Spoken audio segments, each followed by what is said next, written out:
मद्देनजर बहुत महत्वपूर्ण माना जा रहा है कि भारत में एक ऐसा जनादेश पहली बार गैर कांग्रेसी पार्टी को मिला है और नरेंद्र मोदी की अगुवाई में अब 26 तारीख को जब शपथ ग्रहण हो रहा है तो इतिहास लिखा जा रहा है, इतिहास के पन्ने बदले भी जा रहे हैं और इन सब के बीच कोई नई कवायद भी शुरू हो चली है।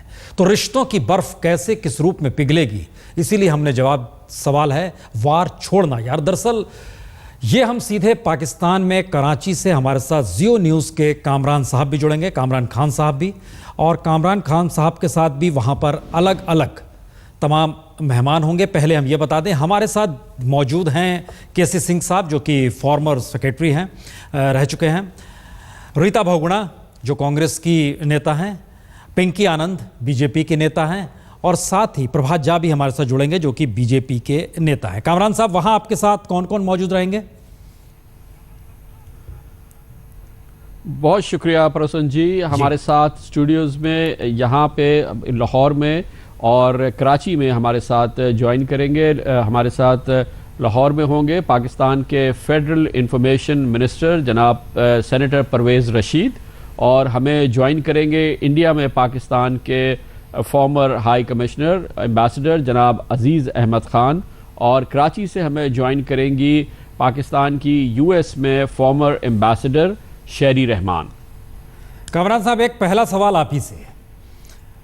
मीडिया की बड़ी भूमिका है संबंधों के मद्देनजर दोनों देशों के बीच, तो इस बार इस लकीर को आप किस रूप में खुद देख पा रहे हैं? ये एक बहुत ही पॉजिटिव डेवलपमेंट हुई है और इसमें सबसे ज़्यादा जो एलिमेंट है वो सरप्राइज़ और प्लेजेंट सरप्राइज़ का है, क्योंकि ख्याल ये किया जा रहा था इस तरफ कि जब वहाँ पे मोदी सरकार अगर आएगी और वहाँ बीजेपी की गवर्नमेंट बनेगी तो शायद कुछ हॉस्टिलिटी देखने में आए, लेकिन बहुत क्विकली ये ऐसा लगा है कि ये हॉस्टिलिटी जो है ये डाइल्यूट हो गई है। सबसे पहले तो इसमें पहल की है प्राइम मिनिस्टर नवाज शरीफ ने, जिन्होंने कॉल। नमस्कार, मैं हूं पुण्य प्रसून वाजपेयी।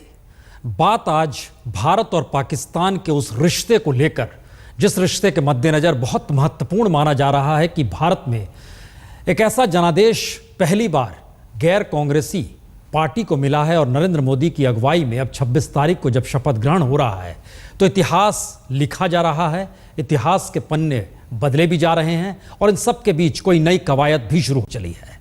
तो रिश्तों की बर्फ कैसे किस रूप में पिघलेगी, इसीलिए हमने सवाल है वार छोड़ना यार। दरअसल ये हम सीधे पाकिस्तान में कराची से हमारे साथ जियो न्यूज़ के कामरान साहब भी जुड़ेंगे, कामरान खान साहब भी, और कामरान खान साहब के साथ भी वहाँ पर अलग अलग तमाम मेहमान होंगे। पहले हम ये बता दें हमारे साथ मौजूद हैं केसी सिंह साहब जो कि फॉर्मर सेक्रेटरी हैं, रह चुके हैं, रीता बहुगुणा जो कांग्रेस की नेता हैं, पिंकी आनंद बीजेपी के नेता हैं और साथ ही प्रभात झा भी हमारे साथ जुड़ेंगे जो कि बीजेपी के नेता हैं। कामरान साहब, वहां आपके साथ कौन कौन मौजूद रहेंगे?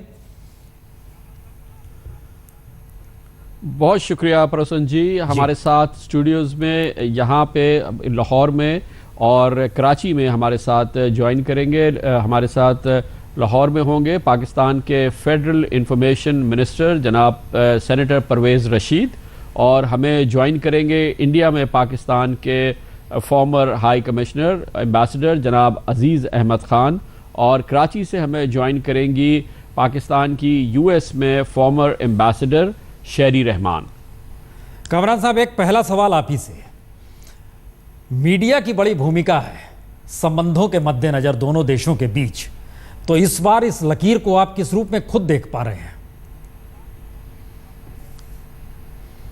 ये एक बहुत ही पॉजिटिव डेवलपमेंट हुई है और इसमें सबसे ज़्यादा जो एलिमेंट है वो सरप्राइज़ और प्लेजेंट सरप्राइज़ का है, क्योंकि ख्याल ये किया जा रहा था इस तरफ कि जब वहाँ पे मोदी सरकार अगर आएगी और वहाँ बीजेपी की गवर्नमेंट बनेगी तो शायद कुछ हॉस्टिलिटी देखने में आए, लेकिन बहुत क्विकली ये ऐसा लगा है कि ये हॉस्टिलिटी जो है ये डाइल्यूट हो गई है।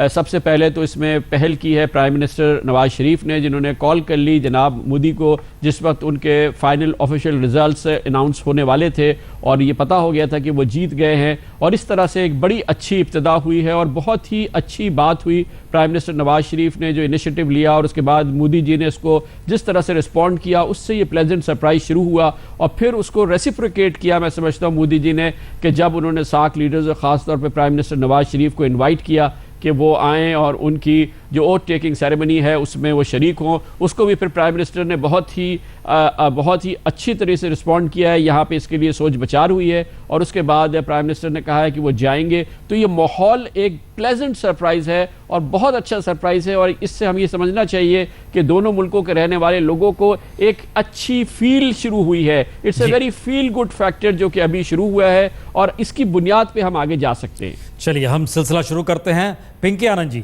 ये रास्ता जाता किधर है? ये फैसला बहुत बड़ा लिया गया, लेकिन ये रास्ता किस दिशा में जाएगा? देखिए, ये जो रास्ता अभी इख्तियार हम लोग कर चुके हैं, जिस प्रकार से मोदी जी ने बहुत बड़ी सोच रखते हुए इस प्रकार से सार्क कंट्रीज़ के सारे जो नेता हैं, जो प्रधानमंत्री हैं, उनको बुलाया है और ख़ास करके पाकिस्तान के नवाज शरीफ को बुलाया है, वो अपने आप में द्योतक है कि हम आज की तारीख में चाहते हैं कि देश की प्रगति हो और जो हमारे सारे रीजन्स के सारे जो नेबर्स हैं उनकी भी प्रगति हो, और साथ में एक दूसरे के साथ बायलैटरल तरीके से चलकर ऐसी स्थिति आ जाए ताकि जो सारा जो हमारे बीच में ये जो लड़ाई है, जो सारी डिफ़िकल्टीज़ हैं, उनका समाधान हो। ये समाधान की तरफ एक बहुत बड़ा कदम है। और अगर विश्व भर में भी ये रियलाइजेशन आ जाए कि अगर आर्थिक प्रगति होगी, अगर आर्थिक संगति होगी, तो हम लोग आगे की दिशा में जा सकेंगे। तो उससे अपने आप में जो ये गलत चीज़ें हैं, जिस प्रकार से क्रॉस बॉर्डर टेररिज्म है, जिस प्रकार से बार बार अटैक्स हैं, वो सब अपने आप में अहमियत नहीं रखेंगे और ख़त्म होने की गुंजाइश रखेंगे। जी रीटा बहुगुणा, एक सवाल लोगों के जहन में है, संयोग से पिंकी आनंद ने भी शब्द का इस्तेमाल किया, समाधान की दिशा में बढ़ें। उलझन क्या है भारत पाकिस्तान के बीच?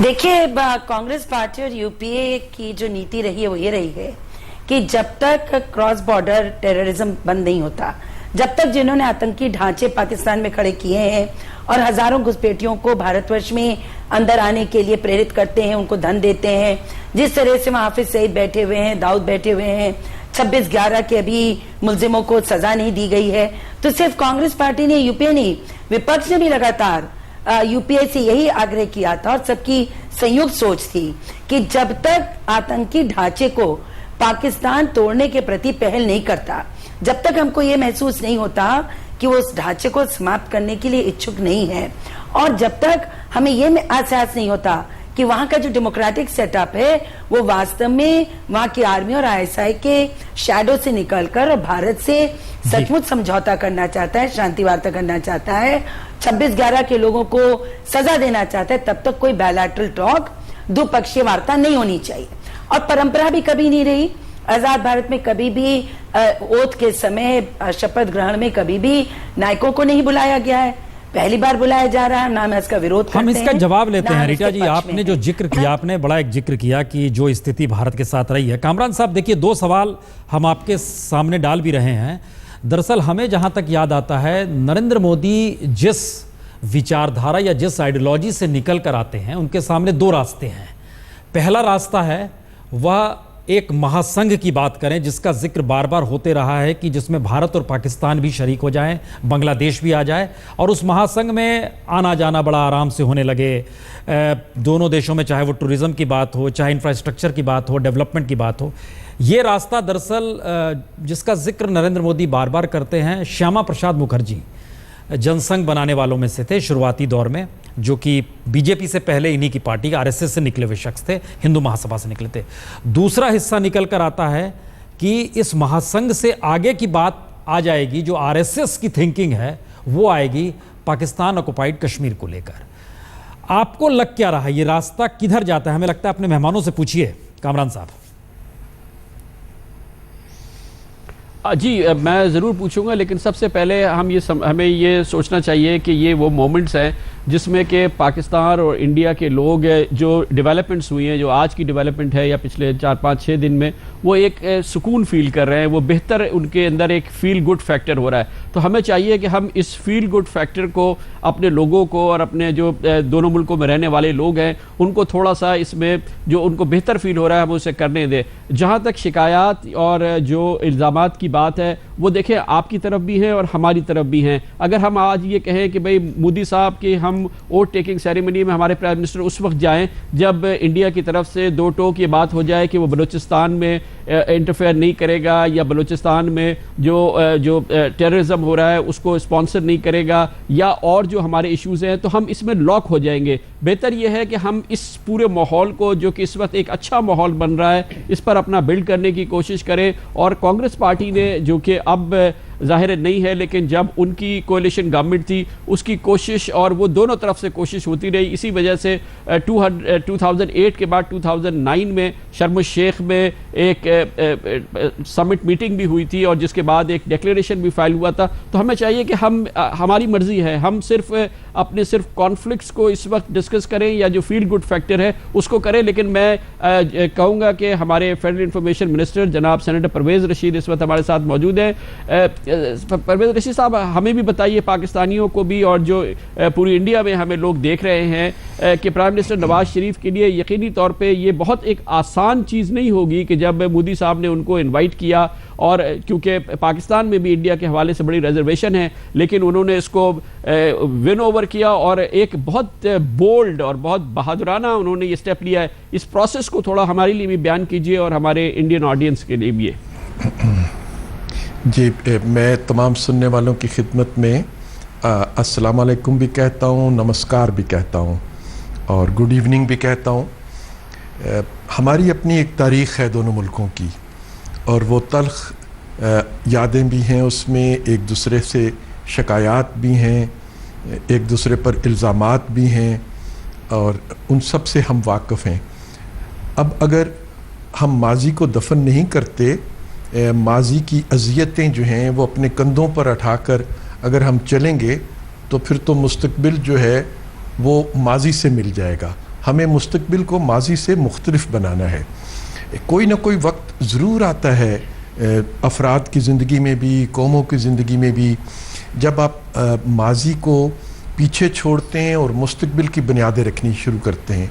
तो आज का दिन तो ऐसा ही है कि हमें अपने मुस्तक़बिल के लिए, जो हिंदुस्तान के अवाम का मुस्तक़बिल है, पाकिस्तान के अवाम का मुस्तक़बिल है, और इन दोनों के मुस्तक़बिल के साथ इस पूरे रीजन का मुस्तक़बिल भी जुड़ा हुआ है। तो इस पूरे ख़ित्ते के मुस्तक़बिल के लिए, दुनिया में अमन के लिए हमें तल्ख़ बातों को तो भूलना होगा, और हमें देखें कि कौन कौन सी जगह ऐसी हैं जहाँ पे हमारे कॉन्फ्लिक्ट मौजूद हैं, उनकी कॉन्फ्लिक्ट रेजोल्यूशंस जो हैं वो करने के तरीके क्या इख्तियार किए जा सकते हैं, और कौन कौन सी चीज़ें हैं जहाँ हम मिल के एक दूसरे के हाथ में हाथ डाल के आगे का सफ़र तय कर सकते हैं। इस पे मैं चाहूँगा कि अजीज़ अहमद खान साहब जो हमारे एम्बेसडर भी रहे हैं और ट्रैक टू डिप्लोमेसी में बड़ा उनका रोल भी रहा है, खान साहब ये बताइएगा कि ये शिकायत, कामरान साहब जरा सा हम आपको रोक रहे हैं, इसमें हम जरा सा कामरान साहब एक सवाल मेरे ख्याल से हिंदुस्तान के लोग ये जरूर जानना चाहते होंगे कि दरअसल वहाँ की मौजूदा सरकार जो नवाज शरीफ की सरकार है, चूंकि परवेज राशिद साहब आपके साथ हैं, नरेंद्र मोदी को किस रूप में वो देख रहे हैं? क्या वो उसमें अटल बिहारी वाजपेयी का अक्स नजर आ रहा है, या फिर भारत का जो सिलसिला रहा है विदेश नीति का उसमें बिल्कुल नए अध्याय के तौर पर देखा जा रहा है? किस रूप में वहाँ इस हवा को महसूस किया जा रहा है जो भारत में बहुत ताकत के साथ नरेंद्र मोदी प्रधानमंत्री बन रहे हैं?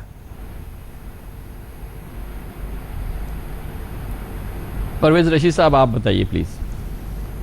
जी, कामरान साहब, नरेंद्र साहब के ने अपने बारे में जो पेशन गोइयाँ थीं उनको तो गलत साबित कर दिया। जो कुछ कहा जा रहा था कि इंतखाबात में जो मुहिम चल रही थी, तो इंतखाबात में वोट तो उन्होंने हासिल कर लिए, अब उन्हें हिंदुस्तान के 1 अरब लोगों के लिए उनकी मईशत को संवारने के लिए ज़िम्मेदारी उनके पर आ गई है।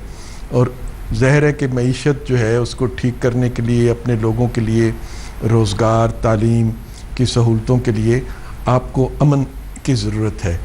तो मेरा और हिंदुस्तान को फिर अपना बैनुल-अक़वामी दुनिया में एक तशख़्ख़ुस है, एक जमहूरी मुल्क के तौर पर दुनिया में उसको अपने आप को, अपने क्रेडेंशियल्स को भी बरकरार रखना है। तो मैं नहीं समझता कि उनके लिए एक ही रास्ता है, और वो रास्ता है कि वो वाजपेयी साहब ने जो सफ़र शुरू किया था उस सफ़र को वो आगे की तरफ बढ़ाएंगे। और आज जो उन्होंने इक़दामात किए हैं, जिस तरीके से उन्होंने दावत दी सार्क के ममालिक को भी और पाकिस्तान के वज़ीर आज़म को भी, ये बज़ाते ख़ुद इस चीज़ की निशानदेही करती है कि वो वाजपेयी साहब के रास्ते पर ही आगे की तरफ रवाना होंगे। जी, ये बहुत महत्वपूर्ण बात कही कि वाजपेयी जी जहाँ पर इसको, हमारे साथ प्रभात झा भी जुड़ चुके हैं। प्रभात झा जी, ये जिस तरीके से सार्क देशों को निमंत्रण देना, और अब चूंकि नवाज शरीफ साहब भी आ रहे हैं, क्या ये माना जाए कि भारत विदेश नीति को लेकर एक नए रूप में पाकिस्तान को देखना चाहता है, या भारत खुद को एक नए रूप में रख रहा है? प्रभात झा जी, क्या स्थिति क्या है? प्रसून जी, जिस तरह से भारत की राजनीति में एक नया बदलाव आया, देश ने एक नया रेफरेंडम दिया है, ठीक उसी तरह से विदेश नीति तो वही रहती है, लेकिन ताल्लुकात हमारे अच्छे हों, इसका संदेश नरेंद्र मोदी जी ने दिया है। आप बार बार कह रहे हैं कि अटल बिहारी वाजपेयी का अक्स देखने को मिलेगा कि नहीं मिलेगा। निश्चित तौर पर अटल बिहारी वाजपेयी जी की जो कूटनीति थी, अटल बिहारी वाजपेयी जी ने जिस विदेश नीति का नाश्ता अपनाया था, वह और मजबूत होगा। और उसका संकेत उन्होंने पहले ही कहा कि नवाज शरीफ साहब आइए हिंदुस्तान में, जब मैं शपथ लूं आपकी उपस्थिति एक नया संदेश देगी, एक नया सवेरा लाएगी। और इसी भावना से, क्योंकि नरेंद्र मोदी ने कहा है, बहुत सारे इंटरप्रिटेशन नरेंद्र मोदी जी के बारे में अलग अलग लगाए जा रहे थे कि ये आएंगे तो क्या होगा, रिश्ते कैसे होंगे, मुस्लिम कंट्री से क्या बात होगी, लेकिन उस सारे मिथक को एक प्रयास करके तोड़ने की कोशिश की है नरेंद्र मोदी जी ने।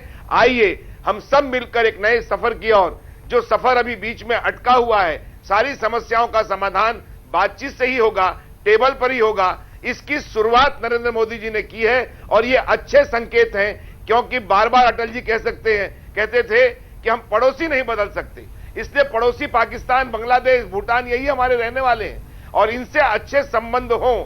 हर मसले पर, चाहे कोई हमारे पुराने 50-60 सालों के मसले होंगे, उनको बैठकर ही हल किया जा सकता है। और इस दिशा में ये पहल बहुत अच्छी है, हमारी विदेश नीति और मजबूत होगी। इस गुफ्तगू को आगे बढ़ाते हैं। और शहरी रहमान साहब, जैसे कि हमसे आपने देखा कि नई दिल्ली से भी सवाल आया है, और हमने यहाँ देखा कि जैसे ही ये नरेंद्र मोदी की जानिब से इन्विटेशन आया था पाकिस्तान में, पाकिस्तान पीपल्स पार्टी ने वक्त ज़ाया किए बगैर प्राइम मिनिस्टर को ये मशवरा दिया था कि इसको एक्सेप्ट करें और आप ज़रूर जाएँ, ताकि इस बातचीत को आगे बढ़ाने के लिए एक अच्छा एक इब्तिदा भी हो सके। और पीपल्स पार्टी लगता यह है कि बहुत ही स्ट्रांगली सपोर्ट कर रही है इस पूरे प्रोसेस को, जिस तरह से उसने प्राइम मिनिस्टर नवाज शरीफ को भी फ़ौरन ये मशवरा दिया था कि इसको एक्सेप्ट करें, इस इन्विटेशन को। तो आप बताइए पीपल्स पार्टी का जो इस वक्त स्टैंड है इस पूरे मामले पे। जी, वो तो साफ जाहिर है कामरान साहब, ये हमारे मंशूर का हिस्सा है, इस पे ना हम सियासत चमकाएंगे, ना इसमें हमें ये अफसोस होगा कि कोई और प्राइम मिनिस्टर को ये शर्फ हासिल हो रहा है। हम पाकिस्तान का सोच रहे हैं, उसकी अवाम का सोच रहे हैं, और ये ख्याल है कि इस किस्म की वैनगार्ड या इंटेलेक्चुअल वैनगार्ड थिंकिंग तो ज़रूरी होती है। जब आप मुल्क की सिक्योरिटी का सोचते हैं, स्ट्रेटेजिक सिक्योरिटी का सोचते हैं और ह्यूमन सिक्योरिटी का सोचते हैं, आजकल यही सोचना पड़ता है। और इक्तिसादी, जो पहले भी बात हुई है, इक्तिसादी डेवलपमेंट हमारे लिए बिल्कुल अब ऐसा हो गया कि उसके बग़ैर बड़ा मुश्किल है। जितने भी हमारे मंशूर हैं, हमारे भी और नवाज शरीफ की पार्टी के भी, उसमें यही कहा जाता है कि जब तक ट्रेड और एनर्जी और हमारे आपस के अवाम की दो तरफ़ा एक मदरफ नहीं होगी, तो ये जितने भी, जैसे साग का भी एक ख्वाब ही बन के रह गया था 1984 से, ये धीमा पड़ा हुआ है। जब मोहतरमा शहीद बेनज़ीर भुट्टो ने राजीव गांधी के साथ इसको इन्विगरेट करने की कोशिश की, तो अब ये वक्त आया है कि हम उम्मीद रख सकते हैं कि एक भारी मैंडेट वाला प्राइम मिनिस्टर इंडिया से इतनी लेवरेज रख सकेगा कि जब वो बाहर जाएं, जैसे शर्म शेख गए थे, तो वापस आके उनको अपने अल्फाज वापस नहीं लेने पड़े और पार्लियामेंट में वो इतनी कमांड कर सकें अपनी वोट्स और मनवा सकें अपनी बात कि पाकिस्तान का भी मौक़िफ़ सामने रखें और मुज़ाकरात की मेज़ पर कंपोजिट डायलॉग कह लें, आप जो चाहें उसको नाम दे दें, लेकिन दोनों ममालिक ने देरीना मसाइल हल करने हैं जो 60 साल से हमें हमारे दोनों ममालिक की पोटेंशियल को पीछे हटाए हुए हैं। और ये हमें पहले पाकिस्तान के, मैं समझती हूँ सारी पार्टीज़ को पाकिस्तान के मुफाद का इस वक्त पहले सोचना होगा। अच्छा, आपस के हमारे झगड़े तो चलते रहते हैं। मैं नई दिल्ली जाऊंगा, रीटा बहुगुना जोशी जो कि कांग्रेस पार्टी के हैं, मैं उनसे पूछना चाहूँगा कि रीटा जी ये बताइएगा कि पाकिस्तान में जो अपोजिशन की सबसे बड़ी पार्टी है पीपल्स पार्टी, वो इस मामले में जो रूलिंग पार्टी है उसको बहुत ज़बरदस्त तरीके से सपोर्ट कर रही है कि इंडिया पाक जो रिलेशनशिप है या उसके लिए जो ये बिगनिंग हो रही है, जो या एक नई गवर्नमेंट के आने के साथ इनिशिएटिव लिया गया है। आप गो के जाहिर है कि कांग्रेस ने बैडली लूज़ किया इलेक्शन में, लेकिन स्टिल आप सेकंड लार्जेस्ट पार्टी हैं इंडिया में। आप बीजेपी को इसी अंदाज में सपोर्ट करना चाहेंगी या ये कि आप की कुछ रिजर्वेशंस हैं? ओवरऑल जो रिजर्वेशंस हैं वो तो सबको पता है, लेकिन जो शर्म शेख की स्पिरिट थी उसको लेके आगे बढ़े और मोदी जी इसमें आगे बढ़े तो कांग्रेस पार्टी उनके साथ होगी।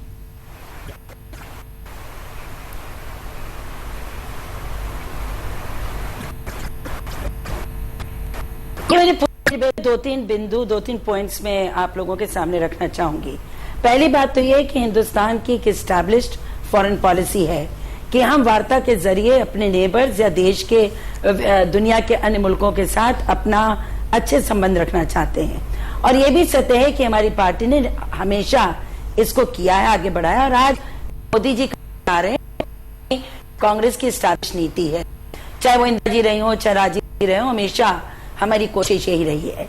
अब जहां तक आजकल जियोपॉलिटिकल की, इसमें जो जल्दबाजी और जो उत्सुकता भारतीय जनता पार्टी की तरफ से रही बड़ी आश्चर्यजनक है। सुषमा स्वराज जी, जसवंत सिंह जी ने पार्लियामेंट में मुसीबत कर दी शर्मिल शेख के समझौते के बाद। उनका स्टांस था बात नहीं होनी चाहिए, बायलैटरल टॉक नहीं होनी चाहिए।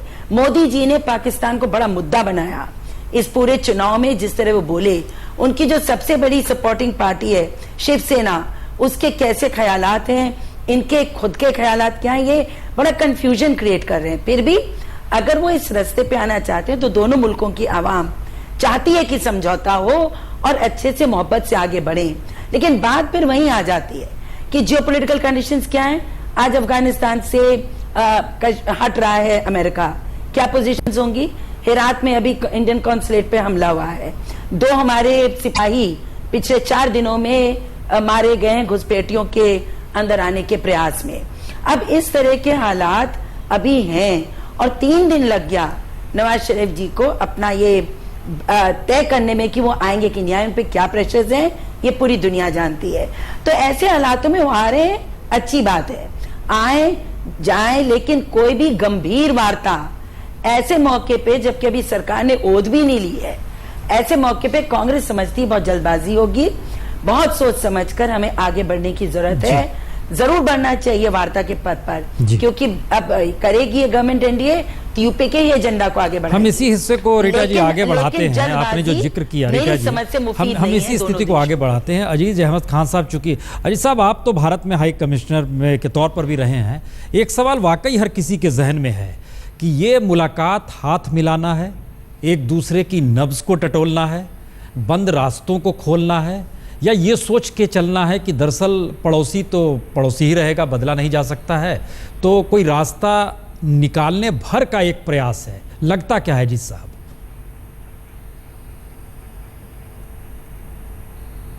देखिए, ये सब चीज़ें दुरुस्त हैं। इस वक्त जो इनविटेशन है वो एक सेरेमोनियल मौका है, एक उनकी इन्वेस्टिचर सेरेमनी के ऊपर, उस पर सारे सार्क के heads of government, heads of state को इनवाइट किया गया है। और तो जाहिर है कि उसकी नौइयत एक सेरेमोनियल ही रहेगी, लेकिन इसके साथ साथ जो हिंदुस्तान पाकिस्तान के ताल्लुकात की अहमियत है और जो उसकी रफ्तार है, उसको देखते हुए ये एक अच्छा मौका होगा कि दोनों मुल्कों के लीडर एक दूसरे को पहचान सकेंगे, जान सकेंगे, एक दूसरे से अपनी तारुफ करा सकेंगे। उसके साथ साथ मौका मिलेगा उनको कि ये भी बातचीत कर सकें कि आइंदा आगे बातचीत का सिलसिला जो हिंदुस्तान और पाकिस्तान के दरमियान है और उसके जो मुख्तलिफ मसाइल हैं उनको, जिस पे डिस्कशन पहले भी होता रहा है, उन मसाइल को आगे किस तरह बढ़ाना है, वो डिस्कशन और डायलॉग का प्रोसेस किस तरह शुरू करना है। मेरे ज़ाती ख्याल में इन सब तमाम चीज़ों में बातचीत होगी। ये नहीं होगा कि पहुँचते ही फ़ौरन कोई बहुत अहम फैसले कर लिए जाएंगे। ज़ाहिर है कि एक दूसरे से वाकफियत होगी और एक दूसरे की जानकारी की जा सकेगी कि वो अब आगे किस तरह ताल्लुकात को बढ़ाया जा सकता है। मोदी साहब जो हैं एक अच्छे भारी मैंडेट के साथ आए हैं, उनको अपने शोल्डर के ऊपर पीछे की तरफ देखना नहीं पड़ेगा घड़ी घड़ी, और वो डिफ़िकल्टीज नहीं हुई, और वो चाह सकते हैं कि वो ताल्लुक उनमें इस पोजीशन में है कि वो ताल्लुकात को आगे बढ़ा सके। बहुत मुनासिब बात है। पाकिस्तान का ताल्लुक, परवेज़ रशीद साहब को यहाँ चाहूँगा कि वो हमें थोड़ा सा ये बताएं कि जो इन्विटेशन जो आया उसके बाद हमें ये पता चला है कि गवर्नमेंट ऑफ पाकिस्तान और प्राइम मिनिस्टर जानना चाहते थे कि ये सिर्फ एक सेरेमोनियल विजिट होगा या इस दौरान कोई, जाहिर है कि कोई बड़ी बात तो नहीं हो सकती, लेकिन कोई बेसिक चीज़ें जो हैं वो उनको मौका मिलेगा कि वो मोदी जी के साथ डिस्कस कर सकें। सिर्फ सेरेमनी में शिरकत करने के अलावा भी कुछ होना है वहाँ पे, इसके बारे में कुछ आप हमें बता सकते हैं?